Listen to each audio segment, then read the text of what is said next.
Commuter train চালুর ২ মাস পরও আন্তনগর সেবা থেকে বঞ্চিত হচ্ছেন মাদারীপুরের শিবচরবাসী। ৩টি আন্তনগর ট্রেন স্টেশনটির উপর দিয়ে গেলেও থামে না একটিও। পদ্মা সেতু দিয়ে যাতায়াত করা সব ট্রেন স্টপেজ দেওয়ার দাবি এলাকাবাসীর।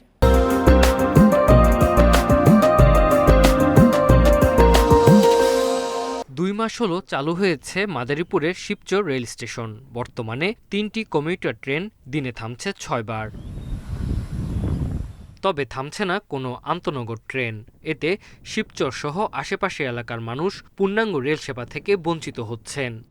এই রুটে যতটা যাত্রীর চাপ আছে সেই অনুযায়ী আসলে ট্রেনের সংখ্যাটা কম। এখানে যদি আরও এক্সট্রা একটা বা 2টা ট্রেন অ্যাড করা হয় তাহলে যাত্রীরা ভোগান্তির হাত থেকে আর কি রক্ষা পাবে। সকালে 2টা ছাড়ে আবার সকাল থেকে একটা বাজে, তো এইভাবে করলে প্যাসেঞ্জার আসে না, তো চলে জায়গা।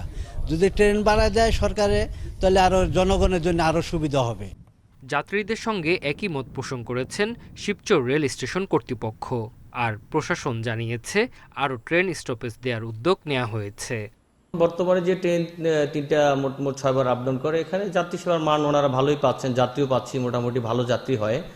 আর দূরপাল্লার ট্রেনগুলো যদি এখানে স্টপেজ হয় তাহলে যাত্রীর সেবা আরও বাড়বে, যাত্রী চাপও বাড়বে। বর্তমানে কমিউটার ট্রেন যে 2টি শাটল ট্রেন রাজবাড়ী হয়ে ঢাকা যায় সেগুলো প্রতিদিন থামে, কিন্তু দূরপাল্লার যে এক্সপ্রেসওয়ে যে এক্সপ্রেস ট্রেনগুলো আছে সেগুলো আসলে থামে না। দূরপাল্লার ট্রেনগুলোকে আমরা থামানোর জন্য আমরা রেল কর্তৃপক্ষের কাছে আমাদের লিখিতভাবে আমরা তাদের কাছে আবেদন জানাবো।